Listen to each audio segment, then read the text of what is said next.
గౌరవనీయులైన శాసన పరిషత్ శాసనసభ సభ్యులను శ్రమించే తత్వం గల శాంతి కాములైన యావత్ తెలంగాణ ప్రజానీకాన్ని ఈ బడ్జెట్ సమావేశానికి నేను సాదరంగా ఆహ్వానిస్తున్నాను.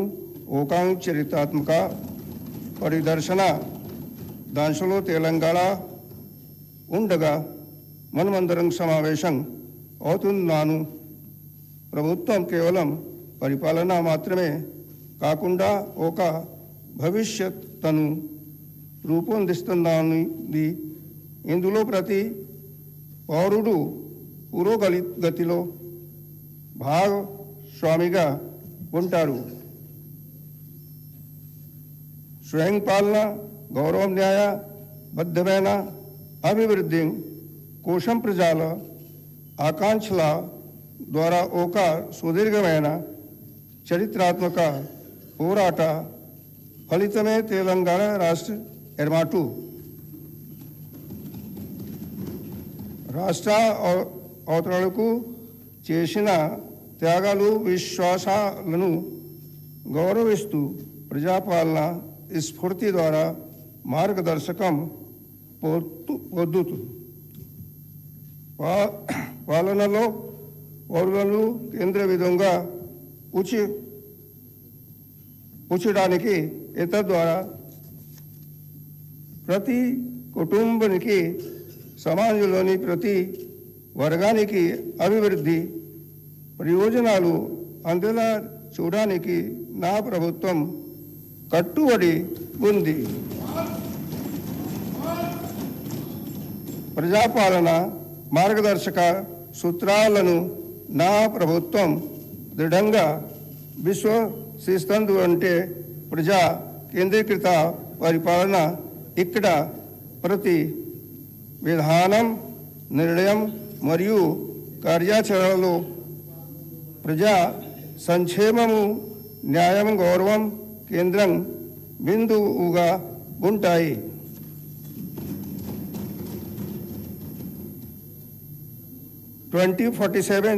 తెలంగాణ రైజింగ్ దిశగా మనము అడుగులు వేస్తున్నాం.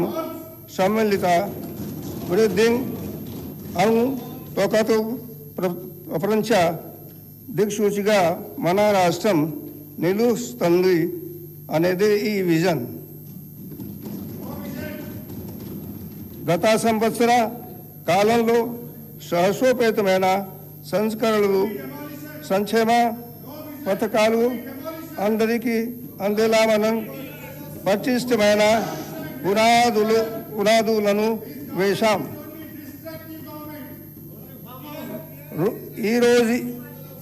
ఈరోజు ఈ ప్రయోజనాలను సంఘటితం చేసి అందరికీ గౌరవప్రదమైన విశ్వస్తు సమృద్ధి దిశగా మనలను నడిపించే ఒక రోడ్ మ్యాప్ను నేను మీకు అందిస్తున్నాను. माननीय सदस्यगण, जैसे जैसे हम भारत की स्वतंत्रता के शताब्दी वर्ष की ओर बढ़ रहे हैं, सरकार ने महत्वाकांक्षी तेलंगाना राइजिंग विजन 2047 दस्तावेज प्रस्तुत किया है। यह दस्तावेज भारत सरकार के विकसित भारत 2047 विजन के अनुरूप और नीति आयोग के साथ साथ हैदराबाद के प्रतिष्ठित संस्थानों इंडियन स्कूल ऑफ बिजनेस और नालसार विश्वविद्यालय के परामर्श से तैयार किया गया है। हम अब धीमी प्रगति से आगे बढ़कर तीव्र आर्थिक विस्तार की ओर बढ़ रहे हैं। अपनी वर्तमान आर्थिक मजबूती की ठोस नींव पर खड़े होकर हमने एक परिवर्तनकारी लक्ष्य निर्धारित किया है। साल 2047 तक तेलंगाना को $3 ट्रिलियन की अर्थव्यवस्था बनाना, जिनका अंतरिम लक्ष्य 2034 तक $1 ट्रिलियन तक पहुंचना है। भारत की अर्थव्यवस्था निरंतर प्रगति का प्रदर्शन कर रही है। जहां राष्ट्रीय विकास दर 8%, महंगाई दर 1.72% अनुमानित है और राष्ट्रीय प्रति व्यक्ति आय में भी लगातार सुधार देखा जा रहा है। इस संदर्भ में तेलंगाना की अर्थव्यवस्था अत्यंत सुदृढ़ और लचीली बनी हुई है। वर्ष 2025-26 के लिए राज्य का सकल राज्य घरेलू उत्पाद 17.82 लाख करोड़ रुपए है, जो 10.7% की प्रभावशाली विकास दर को दर्शाता है। भारत की कुल जीडीपी में तेलंगाना का योगदान 4.99% है। हमारे राज्य की प्रति व्यक्ति आय 4,18,931 रुपये तक पहुंच गई है। साथ ही सरकार ने कीमतों में स्थिरता बनाए रखी है, जिसके परिणाम स्वरूप मुद्रास्फीति को 0.2% के न्यूनतम स्तर पर नियंत्रित किया गया है।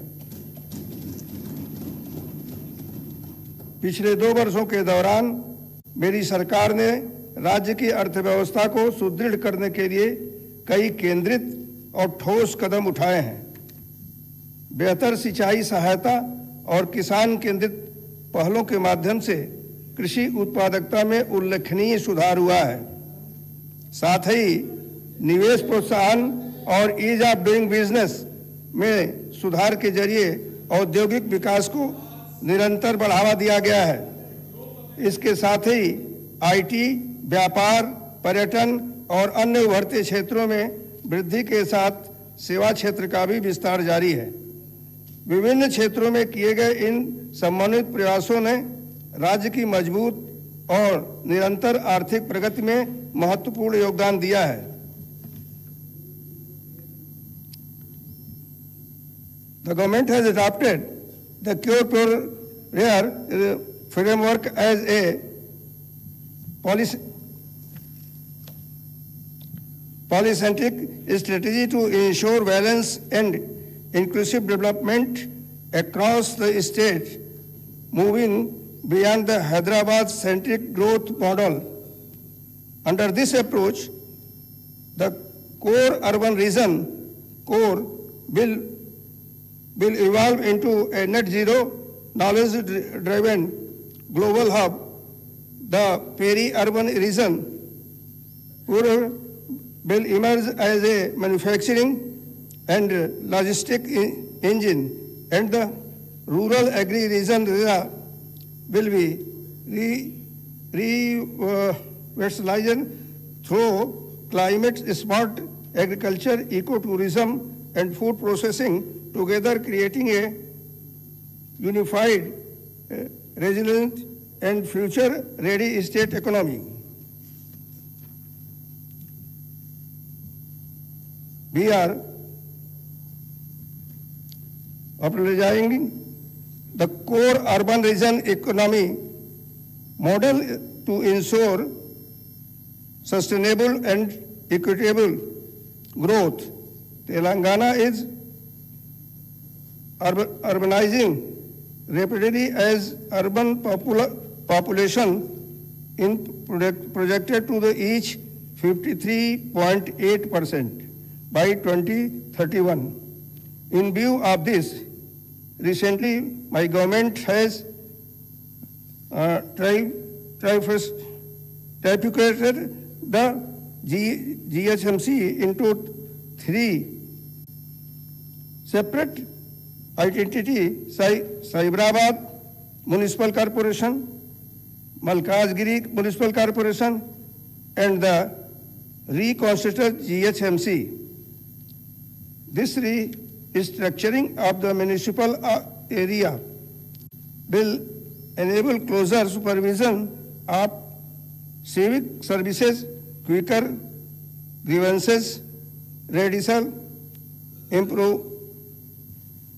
improved infrastructure planning, and more balanced urban development. It will strengthen democratic decentralization by bringing urban governance closer to the people in the true spirit of the 74th constitutional amendment, the government also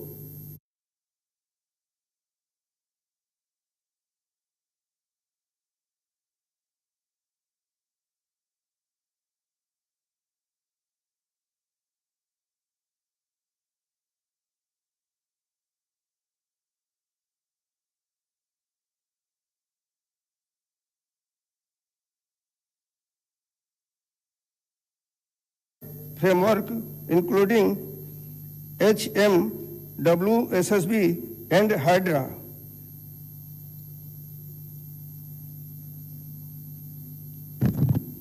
The enhanced law enforcement and administrative efficiency and government has reorganized the Hyderabad police jurisdiction into 4 commissionates: Hyderabad, Cyberabad, Malkajgiri, and the newly established future city commissionerate across the metropolitan region. Cure क्षेत्र को प्रदूषणकारी उद्योगों से मुक्त करने के लिए सरकार ने HILT नीति के तहत प्रदूषण फैलाने वाले उद्योगों को ORR के बाहर स्थानांतरित करने का निर्णय लिया है। सरकार ने इलेक्ट्रिक वाहनों को अपनाने को प्रोत्साहित करने का निर्णय लिया है और इलेक्ट्रिक वाहनों को लाइफ टैक्स से छूट देने का आदेश जारी किए हैं। इसकी शुरुआत के तौर पर सरकार क्योर क्षेत्र में एकल उपयोग प्लास्टिक के उपयोग पर प्रतिबंध लगाने की योजना बना रही है। हैदराबाद झीलों और चट्टानों का शहर है और सरकार मुख्य शहरी क्षेत्र की सभी झीलों और तालाबों के कायाकल्प के लिए प्रतिबद्ध है। नवनिर्मित हाइड्रा ने 1045 एकड़ से अधिक सार्वजनिक भूमि और जल निकायों को अतिक्रमण मुक्त कराया है, जिसमें लगभग 60,000 करोड़ रुपए मूल्य की शहरी संपत्तियों को सुरक्षित किया गया है। बतुकम्मा, कुंटा, नल्ला चेरू और बामरुक उद्दीन दौला झीलों को हाल ही में मुक्त करा करके उनका पुनरुद्धार किया गया है। ये सभी मुक्त कराए गए तालाब विकास केंद्रों के रूप में उभरेंगे, जो एक फलते फूलते झील अर्थव्यवस्था लेक इकोनॉमी को बढ़ावा देंगे और महिलाओं को अस्थायी आजीविका के अवसरों के माध्यम से सशक्त बनाएंगे। The government is revitalizing Hyderabad ecological corridor through the 55-kilometer Mushi riverfront transformation project extending from the Usman Sagar and Himayat Sagar reservoir to Gandhi Sarovar. Phase 1 of the project is currently under implementation as part of Mushi rejuvenation. Godavari Phase 2 and 3 projects are already sanctioned and work in brisk progress. This project will provide 2.5 TMC water for Musi rejuvenation by linking Usman Sagar and Himayat Sagar, and 300 MGD drinking water to Cure area. As a part of Musi rejuvenation, by 45 STP are operational and 39 STP are under construction. The treated water will be supplied to a data center, landscaping of ORR, other industrial use and construction industry. The government is undertaking the prestigious Gandhi Sarovar project at the confluences of the Musa and Isha. The Ruvalet is envisioned as a world-class experimental center dedicated to the teaching of Mahatma Gandhi. Outer road ring और 360 kilometre लंबे regional ring road के बीच स्थित peri urban reason economy का उद्देश्य राज्य के विनिर्माण, MSME cluster, eco industrial park और लॉजिस्टिक के प्राथमिक केंद्र के रूप में कार्य करना है। औद्योगिक क्षेत्र अब हमारी अर्थव्यवस्था में 3.04 लाख करोड़ रुपए का योगदान दे रहा है। तेलंगाना का पश्चिमी क्षेत्र यानी कोंडांगल क्षेत्र अगले कुछ वर्षों में एक औद्योगिक केंद्र बनने जा रहा है। सरकार ने परिवर्तनकारी विकास के हिस्से के रूप में multi product industrial park Kodangal के अलावा आगामी रेडियल रोड सेकेंड से सटे बड़े औद्योगिक पार्कों के लिए भूमि अधिग्रहण की योजना बनाई है। रेडियल रोड के साथ साथ बिजली और पानी की उपयोगिता की भी योजना बनाई जा रही है। मल्टी प्रोडक्ट इंडस्ट्रियल पार्क कोंडागल के हाउसिंग लेआउट का काम तेज गति से चल रहा है और जल्द ही यहाँ बुनियादी ढांचे का काम शुरू किया जाएगा। 3,245 एकड़ में फैली राष्ट्रीय औद्योगिक गलियारा जहीराबाद औद्योगिक स्मार्ट सिटी, जिसे भारत सरकार के national industrial corridor development and implementation trust के साथ मिलकर शुरू किया गया है, अब एसपीबी द्वारा ईपीसी अनुबंध प्रदान करने और अन्य गतिविधियों के साथ परिचालन में आ रही जहीराबाद NIMZ के हिस्से के रूप में योजनाबद्ध शेष भूमि अधिग्रहण की प्रक्रिया को भी तेज किया जा रहा है। To enhance connectivity and improve mobility between the outer ring road and the regional ring road, the government has proposed the development of radial road, which will be facilitate smoother traffic movement and support the region's growing urban and economic activity.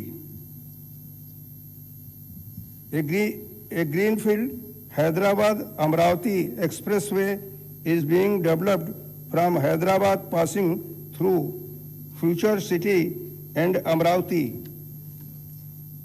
and extending up to Bandar Port to strengthen regional connectivity and facilitate faster movement of people and goods. हाल ही में भारत सरकार ने हैदराबाद से बेंगलुरु, चेन्नई और पुणे के लिए 3 high speed bullet ट्रेनों की घोषणा की है।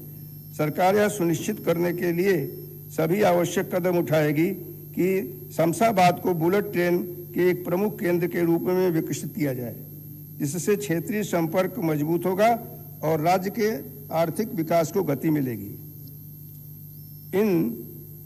To improve air connectivity in the region, Government of India has also approved proposal for establishment of 2 airports at Warangal and Adilabad. The government is taking measures to ensure speedily establishment to these airports. The Future City Development Authority, constituted on 12 March 2025, spans about 765 square kilometer, 56 villages and 7 mandals, and will anchor industrial and urban growth in the rural region. At the core will be Bharat Future City, a 30,000 acre greenfield smart city designed on the 15-minute city model with walkable mixed-use neighborhood development permissions have commenced and comprehensive master plan for FCDA is being prepared to guide long-term growth and driving Telangana future economy.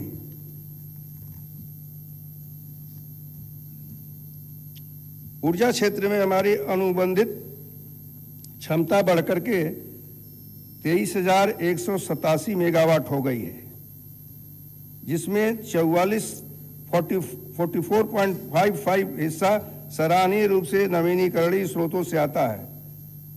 ग्राम पंचायतों तक पहुंचते हुए digital connectivity का भी विस्तार किया गया है।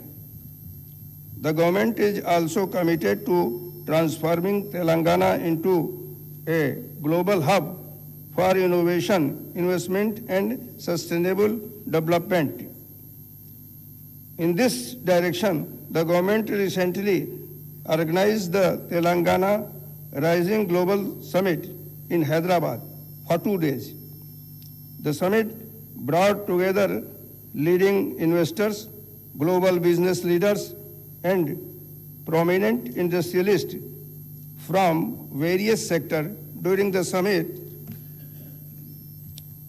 several memorandum the understanding were signed with investors expressing their commitment to invest rupees 5.75 lakh crore.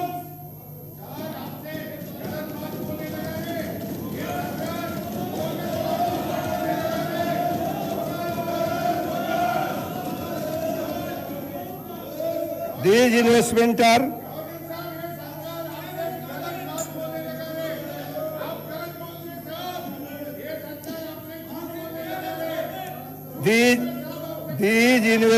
are expected to accelerate economic growth, generate large-scale employment opportunity, and strengthen Telangana's position as a leading destination for the global investment. The government has secured a historic achievement with the inauguration of the Saffron CMS International Aero Engine MRO facility in Hyderabad, the first and largest of the kind in India. हाल ही में हैदराबाद में 23वें bio Asia 2026 अंतर्राष्ट्रीय सम्मेलन का आयोजन किया गया, जिसमें 1700 करोड़ रुपए के निवेश को आकर्षित किया है। हमारा निर्यात प्रदर्शन उत्कृष्ट है और 1.61 लाख करोड़ रुपए के व्यापारिक निर्यात के साथ हम भारत में 7वें स्थान पर हैं। इसमें एरोस्पेस देश क्षेत्र की प्रमुख भूमिका है, जो हमारे कुल निर्यात का लगभग 30% हिस्सा है। मुझे यह बताते हुए अपार हर्ष हो रहा है कि भारत सरकार द्वारा किए गए ईज ऑफ डूइंग बिजनेस मूल्यांकन में तेलंगाना को शीर्ष उपलब्धि हासिल करने के रूप में मान्यता दी गई है। सरकार Telangana overseas man power company limited के माध्यम से राज्य के युवाओं के लिए सुरक्षित और नैतिक विदेशी रोजगार को बढ़ावा देती है। इस एजेंसी ने स्वास्थ्य सेवा, आतिथ्य निर्माण और लॉजिस्टिक जैसे क्षेत्रों में यूएई, जर्मनी, जापान, यूके और कनाडा सहित 16 से अधिक देशों से 13,930 से अधिक उम्मीदवारों को सफलतापूर्वक नियुक्त किया है। साथ ही यह एजेंसी उम्मीदवारों को अंतर्राष्ट्रीय रोजगार के लिए तैयार करने हेतु विदेशी भाषा प्रशिक्षण, कौशल विकास, वीजा मार्गदर्शन और प्रस्थान पूर्व उन्मुखीकरण प्रशिक्षण, प्री डिपार्चर ऑपरेशनल ट्रेनिंग भी प्रदान करती है। सेवा क्षेत्र राज्य का प्रमुख स्तंभ बना हुआ है, जो राज्य के सकल मूल्य वर्धित में 68.6% का योगदान देता है और 13.5% की दर से बढ़ रहा है। हैदराबाद ने एक वैश्विक तकनीकी केंद्र के रूप में अपनी स्थिति को और मजबूत किया है। जहां भारत के लगभग 20% ग्लोबल कैपेबिलिटी सेंटर स्थित है। तेलंगाना वैश्विक निवेश के लिए पसंदीदा केंद्र बना हुआ है। विश्व आर्थिक मंच और अन्य देशों में गए हमारे प्रतिनिधिमंडल ने निवेश हासिल किया है, जिससे रोजगार के महत्वपूर्ण अवसर पैदा होंगे। हमारा आईटी निर्यात 3.13 लाख करोड़ रुपए तक पहुंच गया है, जो 9.39 लाख से अधिक नौकरियों को आधार प्रदान कर रहा है। अर्थव्यवस्था को और गति देने के लिए हमने तेलंगाना पर्यटन नीति 2025-2030 शुरू की है, जिसका लक्ष्य 15,000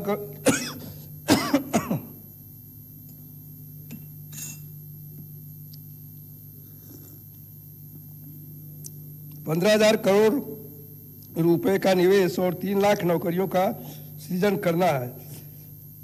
वी हब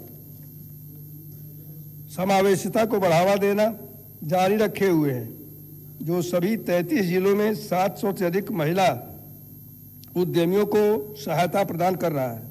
सरकार ने दावोस में एक नई next gen life sciences policy 2026 और 2030 का अनावरण किया है, जिसका उद्देश्य 2030 तक तेलंगाना को एआई अनुसंधान एवं विकास और उन्नत विनिर्माण पर ध्यान केंद्रित करते हुए दुनिया के शीर्ष 5 वैश्विक लाइफ साइंसेज क्लस्टरों में से एक के रूप में स्थापित करना है। लाइफ साइंसेज क्षेत्र ने 73,360 करोड़ रुपए का निवेश आकर्षित किया है, जिससे 1 लाख से अधिक प्रत्यक्ष और 2.5 लाख अप्रत्यक्ष नौकरियां सृजित हुई हैं। आरएआई ढांचे के तहत हम आय के स्रोतों में विविधता ला रहे हैं और किसानों को कृषि उद्यमों के रूप में सशक्त बनाने में के लिए मूल्यांकन श्रृंखलाओं को मजबूत कर रहे हैं। कृषि तेलंगाना की धड़कन बनी हुई है। सरकार ने 2025-26 में इस क्षेत्र के लिए 26,684 करोड़ रुपए आवंटित किया है।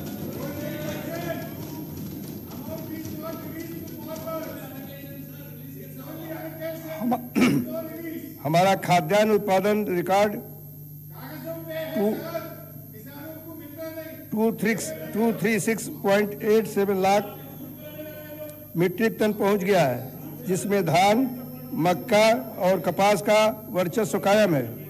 इसके अतिरिक्त पशुपालन और मत्स्य पालन में भी स्वस्थ वृद्धि देखी गई है, जो राज्य की अर्थव्यवस्था में 1.11 लाख करोड़ रुपए का योगदान कर रहे हैं। किसानों के प्रति अपनी प्रतिबद्धता को प्रदर्शित करते हुए वानकलम 2025 के दौरान हमने निवेश सहायता योजना रैतु भरोसा के तहत मात्र 9 दिनों के भीतर 8,744 करोड़ रुपए जारी किए हैं।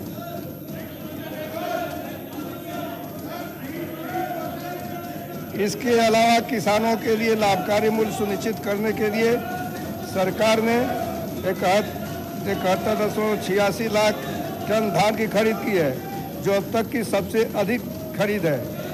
इसमें 39.08 लाख मीट्रिक टन सन्ना बीएम शामिल है। 19,099 करोड़ रुपए की राशि सीधे किसानों के बैंक खाते में दी गई है।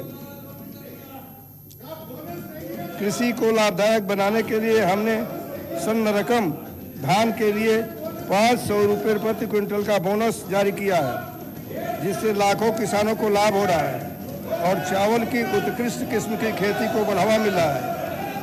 साथ ही सरकार ने 2 लाख रुपए का ऋण माफी योजना को सफलतापूर्वक लागू किया है, जिससे 20,616 करोड़ रुपए के व्यय के साथ 25 लाख से अधिक किसानों का कर्ज का बोझ कम हुआ है।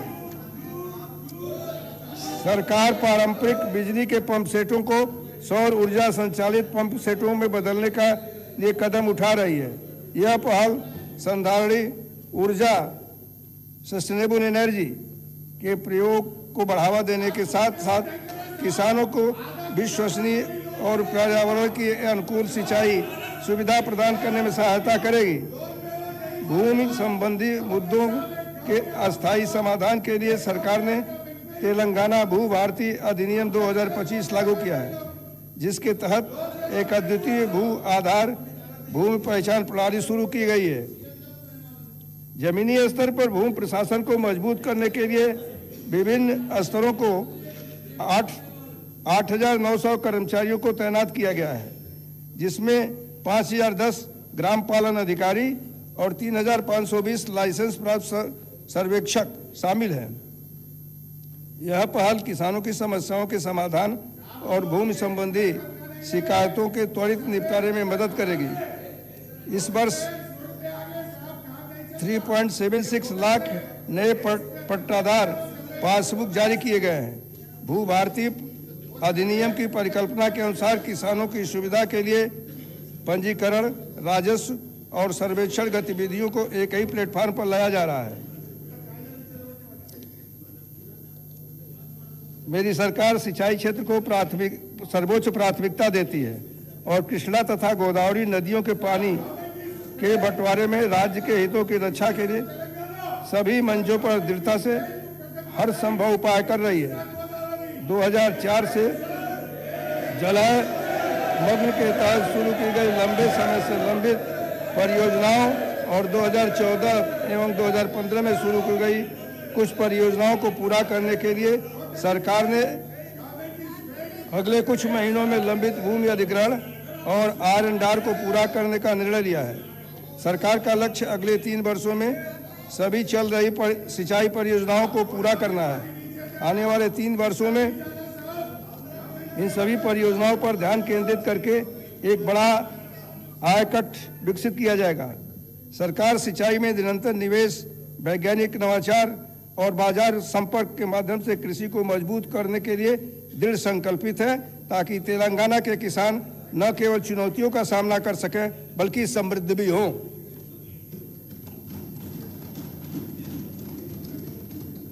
सरकार तेलंगाना के हर परिवार के कल्याण और गरिमा को मजबूत करने के लिए प्रतिबद्ध है।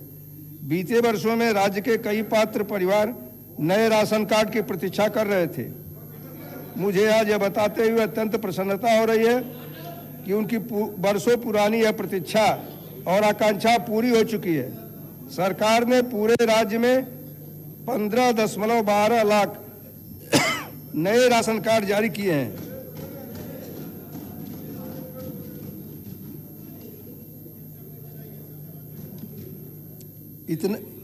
इतना ही नहीं, जो राशन कार्ड पहले से मौजूद थे उनमें भी 19.44 लाख नए सदस्यों को नाम जोड़े गए हैं। इसके अतिरिक्त मौजूदा राशन कार्डों में 19.44 लाख नए नाग सदस्य को जोड़ा गया है। वर्तमान में 1.05 करोड़ राशन कार्ड मौजूद हैं, जो 3.38 करोड़ यूनिट को कवर करते हैं, जिससे यह सुनिश्चित होता है कि बड़ी संख्या में परिवारों को सार्वजनिक वितरण प्रणाली का लाभ मिले। सरकार सार्वजनिक वितरण प्रणाली के तहत सभी उचित मूल्य की दुकानों के माध्यम से महीन चावल वितरण योजना भी लागू कर रही है। इस पहल के तहत प्रत्येक लाभार्थी को 6 किलो महीन चावल मिल रहा है, जिससे पूरे राज्य में लगभग 3.38 करोड़ लोग लाभान्वित हो रहे हैं। यह कदम खाद्य सुरक्षा सुनिश्चित करने और लोगों को प्रदान किए जाने वाले खाद्यान्न की गुणवत्ता में सुधार के लिए हमारी प्रतिबद्धता को दर्शाता है। गरीबों के लिए आवास की सर्वोच्च प्राथमिकताओं में से एक है इंदिरम्मा इंदलू योजना के तहत सरकार ने 4.5 लाख घर बनाने का महत्वाकांक्षी लक्ष्य रखा है, जिसके तहत प्रत्येक विधानसभा क्षेत्र के लिए 3,500 घर आवंटित किए गए हैं। यह योजना 22,500 करोड़ रुपए के कुल परिव्यय के साथ लागू की जा रही है। अब तक 3,24,536 घरों को मंजूरी दी जा चुकी है और 2,62,449 घर वर्तमान में निर्माण के विभिन्न चरणों में हैं। जनजातीय समुदायों पर विशेष ध्यान देते हुए जनजातीय आबादी वाले विधानसभा क्षेत्रों को अतिरिक्त कोटा दिया गया है और विशेष रूप से कमजोर जनजातीय समूहों को इस कार्यक्रम के तहत संपूर्ण संतृप्ति पर कवर किया गया है।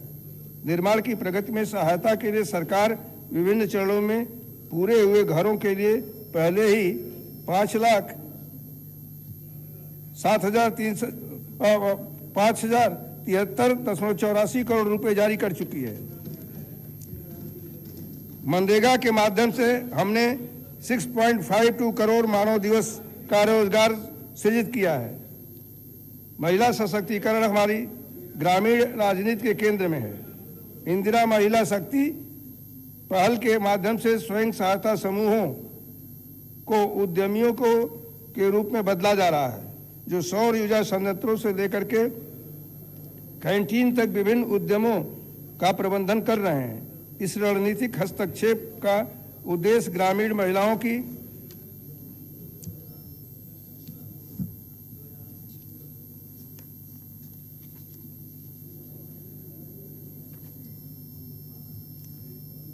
महिलाएं हमारी प्रगति की मशाल वाहक है। महालक्ष्मी योजना अपनी सफलता के पथ पर निरंतर अग्रसर है। इस योजना के अंतर्गत महिला यात्रियों को अब तक 269.68 करोड़ निःशुल्क बस यात्राओं का लाभ उठाया है। इससे यात्रा व्यय में 9,222 करोड़ से अधिक की संचयी बचत हुई है। यह वित्तीय स्वायत्तता महिलाओं की गतिशीलता और आर्थिक स्वतंत्रता को सुदृढ़ करने में सहायक सिद्ध हुई है।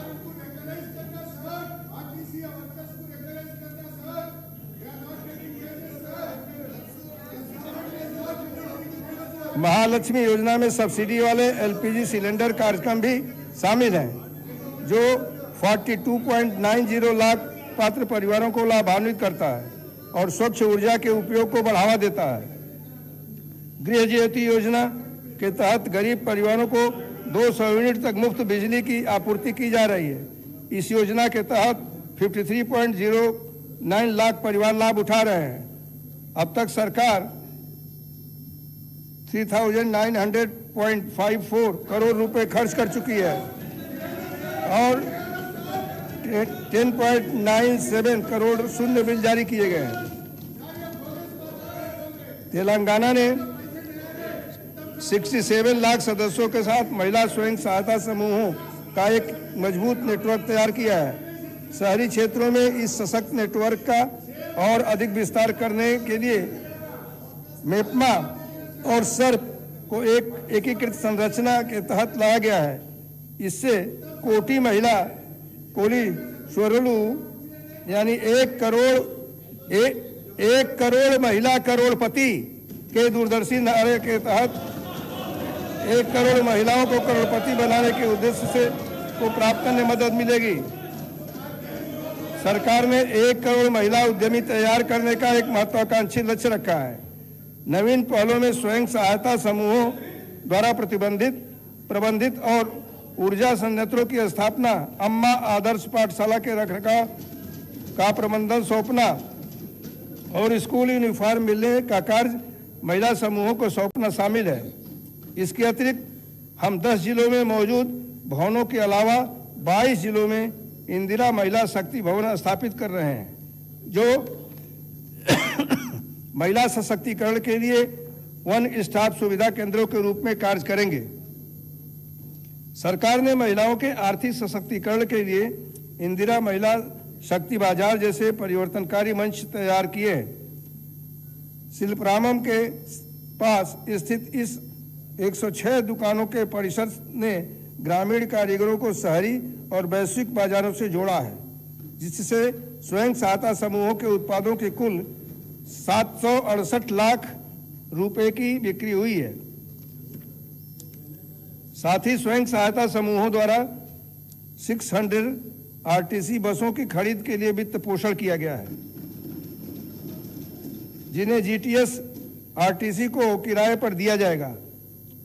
इसके प्रथम चरण में 1.77.84 करोड़ रुपए की लागत से 494 बसें पहले खरीदी जा चुकी हैं। इसके अतिरिक्त महिला नेतृत्व वाले उद्यमों का विस्तार करते हुए वर्तमान में नारायणपेट और रंगारेड्डी में स्वयं सहायता समूहों द्वारा संचालित 2 पेट्रोल पंप क्रियाशील हैं और 28 अतिरिक्त पेट्रोल पंप स्थापित करने की योजना है। महिला नेतृत्व वाले विकास के प्रति हमारी प्रतिबद्धता के अनुरूप तेलंगाना सरकार ने बैंक लिंकेज कार्यक्रमों और स्त्री निधि पहल के माध्यम से स्वयं सहायता समूहों को रुपए 1 लाख करोड़ का ऋण प्रदान करने की योजना बनाई है।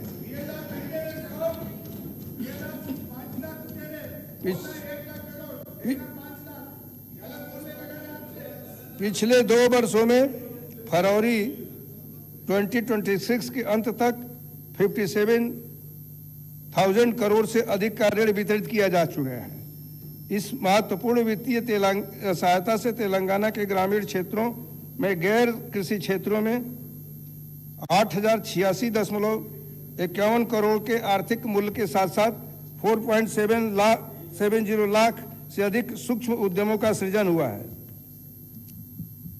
सरकार दिव्यांग व्यक्तियों के पुनर्वास को सर्वोच्च प्राथमिकता दे रही है और 2 दिव्यांग व्यक्तियों के बीच विवाह के लिए 2 लाख का नगद प्रोत्साहन कर रही है। सरकार ने 0.5 वर्ष की आयु के बच्चों में विकासात्मक देरी और शारीरिक अक्षमताओं की शीघ्र पहचान के लिए बाल भरोसा योजना शुरू की है, जबकि वरिष्ठ नागरिकों के बीच सामाजिक मेलजोल को बढ़ावा देने के लिए 37 प्रणाम multi service day care centre स्थापित किए गए हैं। सरकार 34 कामकाजी महिला छात्रावासों का निर्माण कर रही है और 500 पालना घर स्थापित कर रही है।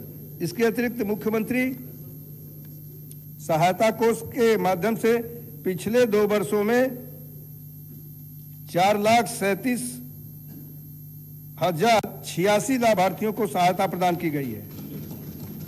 इसके तहत 2,46.35 करोड़ का रिकॉर्ड वितरण किया गया है। तेलंगाना में शिक्षा का कायाकल्प करने और इसे एक नई दिशा देने के लिए नई तेलंगाना शिक्षा नीति तैयार करने हेतु एक समिति का गठन किया गया है। सरकार सभी आवासीय विद्यालयों और कॉलेजों में आहार शुल्क में 40% और कॉस्मेटिक शुल्क में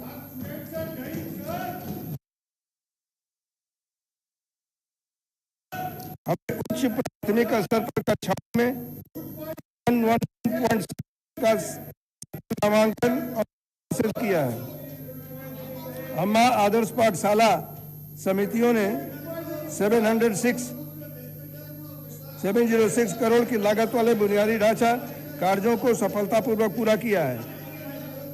सरकार सभी विधानसभा क्षेत्रों में young India integrated residential school स्थापित कर रही है, जिसका उद्देश्य एक ही परिसर में अनुसूचित जात, अनुसूचित जनजात, पिछड़ा वर्ग और अल्पसंख्यक समुदायों के छात्रों को समावेशी शिक्षा प्रदान करना है।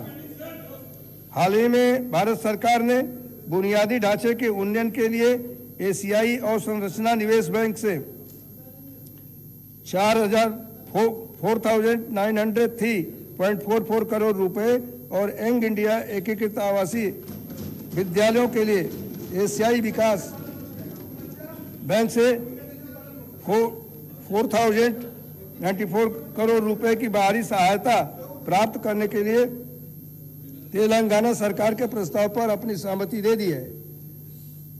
अटल समर्पण के साथ राज्य की सेवा करने वाले पुलिसकर्मियों को सहायता प्रदान करने के लिए सरकार ने मंचिरेगुला गांव में यंग इंडिया पुलिस आवासीय विद्यालय स्थापित किया है। विशिष्ट प्रतिभाओं को तराशने के लिए सरकार ने भारत में अपनी तरह का पहला डॉक्टर मनमोहन सिंह पृथ्वी विज्ञान विश्वविद्यालय स्थापित किया है और यंग इंडिया शारीरिक शिक्षा एवं खेल विश्वविद्यालय की स्थापना कर रही है। कौशल के अंतर को पाटने के लिए सरकार ने यंग इंडिया स्किल्स यूनिवर्सिटी की स्थापना की है और इंडस्ट्री 4 के कौशल प्रदान करने के लिए IIT को एडवांस टेक्नोलॉजी सेंटर्स के रूप में उन्नत किया है।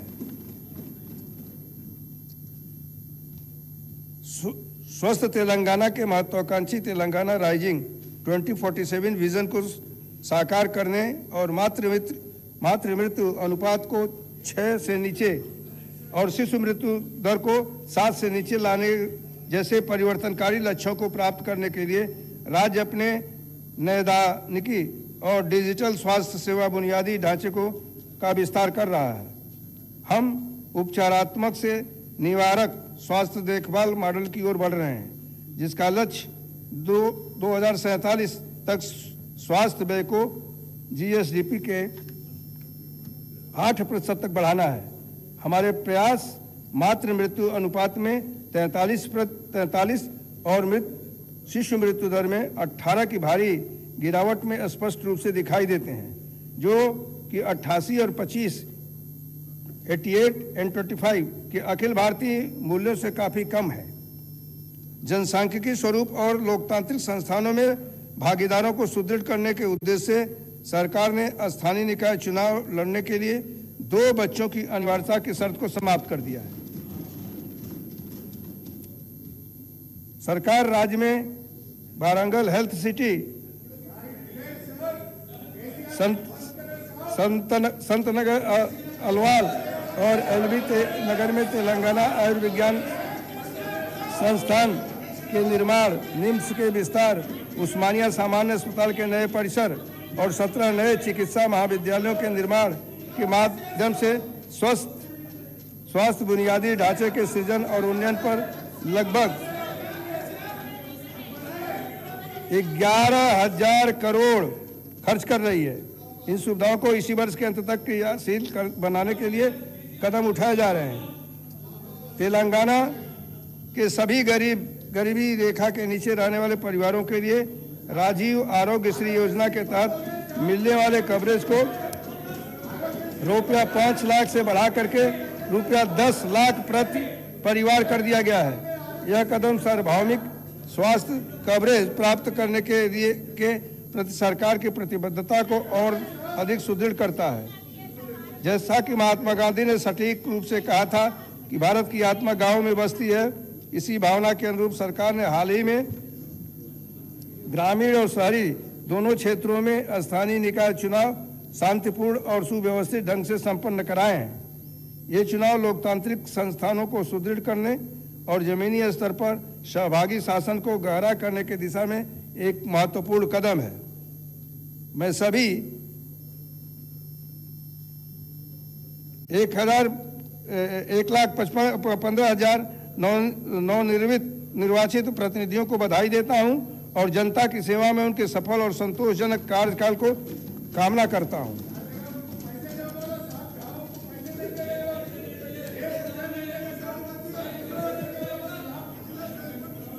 सरकार ने शासन के विभिन्न क्षेत्रों में नई नीतिगत पहलों को तैयार करने और उन्हें आकार देने में क्रांतिकारी पहल की है।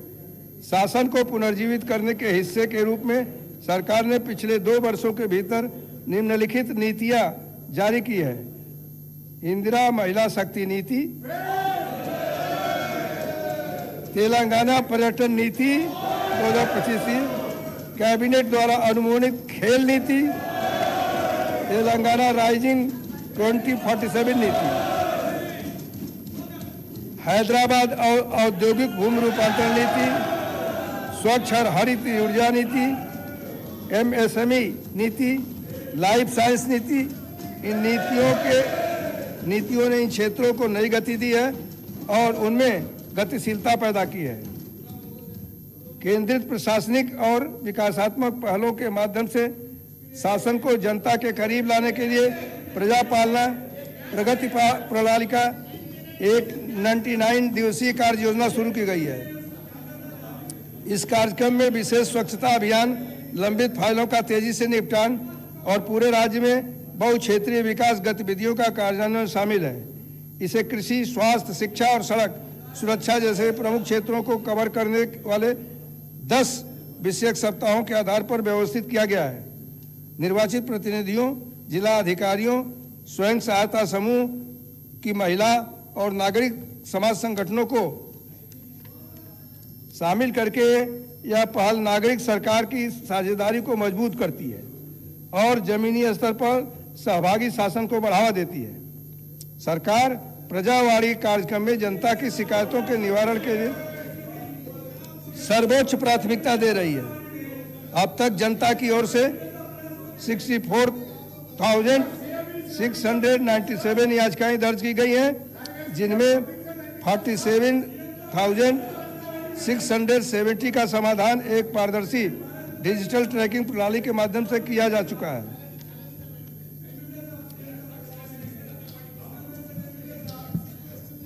लंबे समय से चली आ रही संरचनात्मक असमानताओं को दूर करने की दिशा में एक निर्णायक कदम उठाते हुए सरकार ने एक अभूतपूर्व सामाजिक, आर्थिक, शैक्षिक, रोजगार, राजनीतिक और जाति सर्वेक्षण संपन्न किया है। यह ऐतिहासिक पहल सामाजिक न्याय, समावेशी शासन और तथ्य आधारित नीति निर्माण के प्रति सरकार की अडिग प्रतिबद्धता को दर्शाती है। यह सुनिश्चित करते हुए कि हर समुदाय को पहचान मिले और हर आवाज सुनी जाए। सामाजिक, आर्थिक, शैक्षिक, रोजगार, राजनीतिक और जाति सर्वेक्षण के निष्कर्षों के आधार पर सरकार ने पिछड़ा वर्ग के प्रतिनिधित्व को सशक्त बनाने के 2 ऐतिहासिक कानून लागू किए हैं। इनमें तेलंगाना पिछड़ा वर्ग, अनुसूचित जाति और अनुसूचित जनजाति अधिनियम 2025 शामिल है, जो लंबे समय से चले आ रहे हैं। अपर्याप्त प्रतिनिधित्व को दूर करने के लिए शिक्षा और सार्वजनिक रोजगार में 42% आरक्षण प्रदान करता है। साथ ही तेलंगाना पिछड़ा वर्ग और शहरी स्थानीय निकायों में सीटों का आरक्षण अधिनियम 2025 स्थानीय स्वशासन और निर्णय लेने की प्रक्रिया में पिछड़ा वर्ग की सार्थक भागीदारी सुनिश्चित करता है। दोनों विधेयकों को माननीय भारत के राष्ट्रपति की स्वीकृति के लिए भारत सरकार को भेज दिया गया है, जो न्याय और समावेश के प्रति तेलंगाना के प्रयासों में एक महत्वपूर्ण मोड़ है।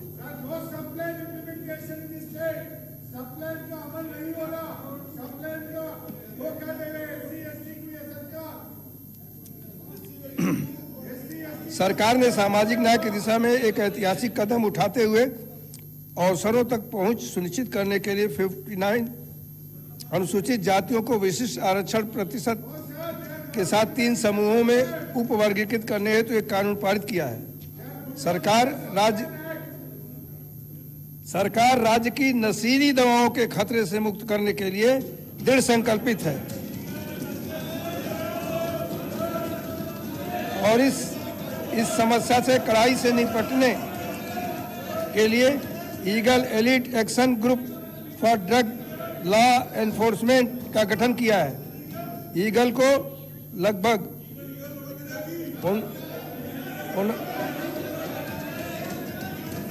59,000 नशा विरोधी सैनिकों का समर्थन प्राप्त है। हम सी टीम्स और टी सेफ सेवा के माध्यम से महिलाओं की सुरक्षा को प्राथमिकता देना भी जारी रखे हुए हैं।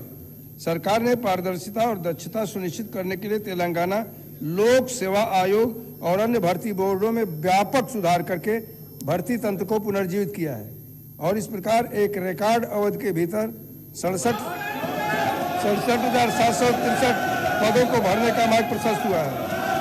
कर्मचारी कल्याण को सर्वोच्च प्राथमिकता देते हुए सरकार ने राज्य के सभी वर्तमान सेवारत कर्मचारियों और 70 वर्ष की आयु तक के पेंशन भोगियों को कवर करने वाली एक व्यापक दुर्घटना बीमा योजना शुरू करके उनकी सुरक्षा और सामाजिक सुरक्षा सुनिश्चित करने के लिए एक ऐतिहासिक कदम उठाया है, जो देश में अपनी तरह की पहल है। इस योजना के तहत दुर्घटना में मृत्यु होने की स्थिति में 1.2 करोड़ 60 वर्ष की आयु तक और 10 लाख का टर्म लाइफ इंश्योरेंस प्रदान किया गया है। इसमें हवाई दुर्घटना के लिए 2 करोड़ का अतिरिक्त कवरेज भी शामिल है। इस योजना के अंतर्गत कुल 7.57 लाख सेवारत और सेवानिवृत्त सरकारी कर्मचारियों को कवर किया जा रहा है। कर्मचारियों के कल्याण, स्वास्थ्य और पारिवारिक सुरक्षा के प्रति दृढ़ प्रतिबद्धता के साथ कैशलेस कर्मचारी स्वास्थ्य योजना को Rajiv Aarogyasri health care trust के माध्यम से लागू किया जाएगा। यह योजना सभी सरकारी अस्पतालों और 421 सूचीबद्ध निजी अस्पतालों में लागू होगी, जिसमें वो 1998 चिकित्सा उपचारों के लिए कवरेज प्रदान किया जाएगा। इस योजना के तहत लगभग 23.51 लाख कर्मचारियों उनके आश्रितों को कवर किया जाएगा। तेलुगु सिनेमा में उत्कृष्टता को सम्मानित करने के लिए सरकार ने 2025 में तेलंगाना गदर फिल्म पुरस्कार की स्थापना की है। ये पुरस्कार प्रसिद्ध कवि और गायक गदर की याद में दिए जाते हैं, जो उनकी अस्थायी सांस्कृतिक और कलात्मक विरासत का उत्सव मनाते हैं। हैदराबाद में मिस वर्ल्ड 2025 के 72वें संस्करण की सफलतापूर्वक मेजबानी की, जो अंतर्राष्ट्रीय स्तर के प्रमुख आयोजनों को उत्कृष्टता और वैश्विक मानकों के साथ आयोजित करने के शहर की क्षमता को प्रदर्शित करता है। सरकार तेलंगाना की समृद्ध सांस्कृतिक और आध्यात्मिक विरासत को संरक्षित करने और बढ़ावा देने में बहुत गर्व महसूस करती है। देश के सबसे बड़े आदिवासी समागम के रूप में मान्यता प्राप्त मोदारम समक का सारलम्बा जतारा का आयोजन अत्यंत भव्यता और भक्ति के साथ किया गया। एक ऐतिहासिक पहल के तहत सरकार ने आदिवासी परंपराओं की पवित्रता को बनाए रखते हुए पावन वन देवियों को गद्दे वेदी का पुनर्निर्माण कार्य संपन्न किया। आदिवासी रीति रिवाजों और परंपराओं को अक्षुण्ण रखते हुए मंदिर परिसर को काकतीय काल के आदिवासी प्रतीकों से प्रेरित संरचनाओं, विस्तारित वार्डों और भव्य स्वागत द्वारों के साथ पुनर्विकसित किया गया। इस वर्ष के भव्य जतारा में लगभग 2 करोड़ श्रद्धालुओं ने भाग लिया, जिनमें तेलंगाना, आंध्र प्रदेश, महाराष्ट्र और छत्तीसगढ़ के आदिवासी और गैर आदिवासी भक्त शामिल थे, जो इस देश के सबसे बड़े आध्यात्मिक आयोजनों में से एक बनाता है। सरकार राज्य भर के प्रमुख आध्यात्मिक केंद्रों का विकास कार्य भी कर रही है। श्रद्धालुओं के लिए सुविधाओं को बढ़ाने हेतु भद्राचलम श्री राम मंदिर और बेमुलवाड़ा स्थित श्री राजराजेश्वर स्वामी मंदिर में विकास की पहले कार्यान्वित की जा रही है। इसके अतिरिक्त सरकार ने आध्यात्मिक विरासत को टिकाऊ पर्यटन विकास के साथ जोड़ते हुए इको टेम्पल टूरिज्म को बढ़ावा देने की योजना तैयार की है। अगले वर्ष होने वाले गोदावरी पुष्करालु की तैयारी में सरकार वासर से भद्राचलम तक गोदावरी नदी के तट पर स्थित मंदिरों का विकास करेगी, ताकि तीर्थयात्रियों के लिए बेहतर बुनियादी ढांचा और सुविधाएं सुनिश्चित की जा सके। इन पहलों के माध्यम से सरकार पर्यटन और क्षेत्रीय विकास को बढ़ावा देने के साथ साथ तेलंगाना की आध्यात्मिक विरासत को निरंतर मजबूत कर रही है। अंत में माननीय सदस्यगण, आज मैंने जो रूपरेखा रोड मैप प्रस्तुत किया है वह केवल योजनाओं का संग्रह मात्र नहीं है, बल्कि हमारी महत्वाकांक्षा का प्रमाण है। हम एक ऐसे तेलंगाना का निर्माण कर रहे हैं जो नवाचार में अग्रणी हो, वंचितों के लिए एक सुरक्षित आश्रय हो और विश्व के लिए एक आदर्श बने। तेलंगाना आज एक असाधारण परिवर्तन की दहलीज पर खड़ा है। यह बजट केवल वित्तीय आवंटन के बारे में नहीं है, यह एक अधिक मजबूत और अधिक लचीले तेलंगाना को आकार देने के बारे में है। यह प्रगति के लिए एक रूपरेखा, न्याय के प्रति एक प्रतिबद्धता और हर नागरिक के लिए एक वादा है कि उनकी आकांक्षाएं मायने रखती हैं। ना प्रभुत्वं संकल्पम अंचचालमयनादि रूपों दिस्तुन्ना प्रति विधानम చేపడు తున్న ప్రతి కార్యక్రమము అమలు చేస్తున్న ప్రతి సంస్కార ప్రజలు కోల అవకాశాలను సృష్టించడం వారిని సాధికారత వైపు నడిపించడం మరియు సమ్మిళిత అభివృద్ధిని సాధించడం అనే లక్ష్యంతో ముందుకు సాగుతోంది. లక్ష్యం స్పష్టంగా ఉది దిశ నిర్ణయించ ముందుకు సాగుతున్నాయి. ఆగదు. అభివృద్ధి చెందిన ప్రపంచ నగరాలు దేశంలో తెలంగాణ పోటీ పూడుతూ ప్రపంచ వ్యాప్తంగా విజయవంతమైన అభివృద్ధి నాములాడ నుడి ప్రేళ పోతుందు 2047 నాటికి $3 ట్రిలియన్ ఆర్థిక వ్యవస్థను